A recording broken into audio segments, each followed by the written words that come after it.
Quand la paresse s'infiltre, ce n'est pas la discipline qui lui a ouvert la porte. C'est moi. C'est moi qui me suis trouvé des excuses et qui a justifié cette paresse. C'est moi qui décide de prendre le chemin facile plutôt que le chemin vertueux de la discipline. C'est ma décision. C'est tout ce que c'est. C'est moi qui décide de céder devant la faiblesse et de devenir son esclave.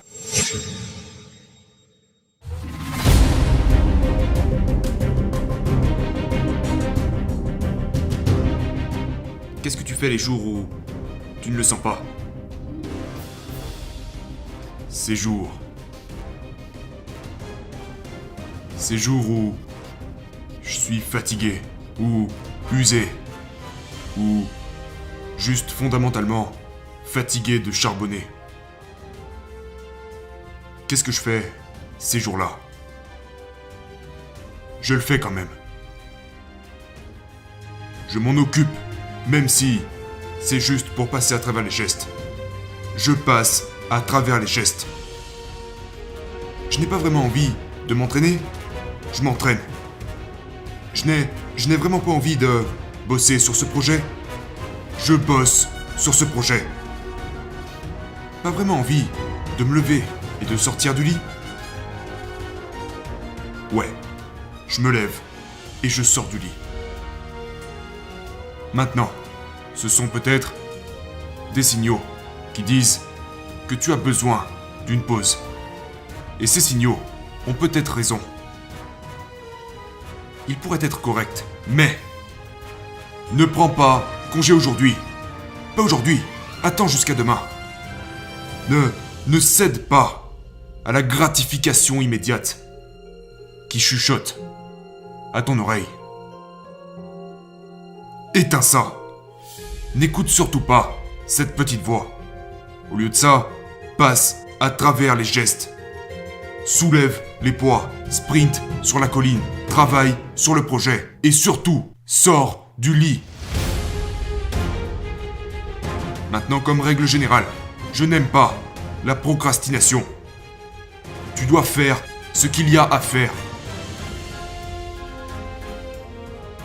Mais si vous comptez vous reposer, voilà une chose sur laquelle vous devriez procrastiner. C'est bien la seule chose que j'aimerais que vous repoussiez au lendemain. Et si, lorsque demain arrive, vous vous sentez toujours comme si vous aviez besoin de vous reposer, de prendre une pause, là, ok.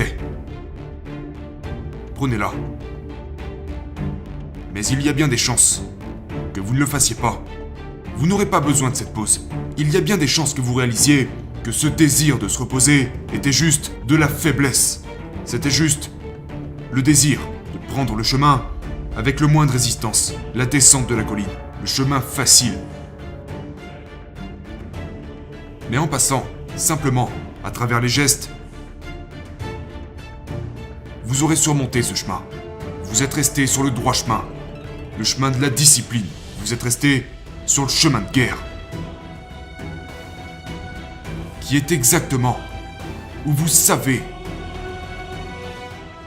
que vous appartenez.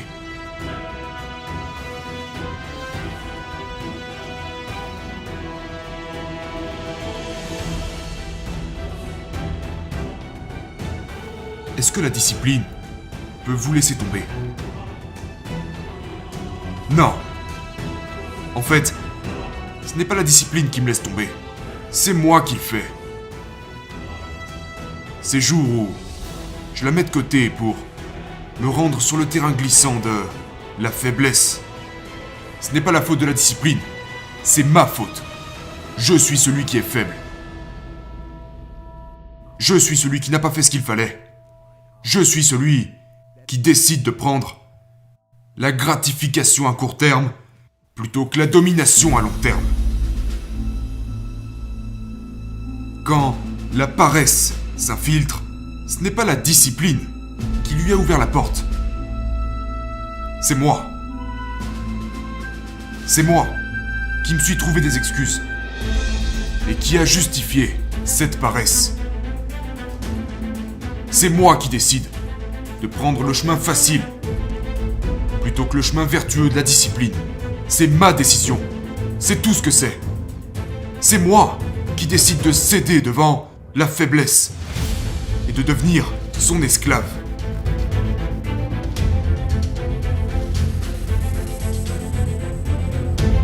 Quand je fais cette erreur, quand je laisse tomber la discipline, il n'y a qu'une seule chose à faire, et c'est de retourner sur le chemin.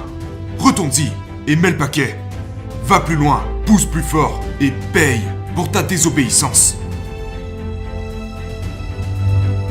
Purifie-toi dans le feu, la souffrance de la discipline et retourne sur le chemin. Le dur et implacable chemin de la discipline. Ce chemin qui mène à la liberté.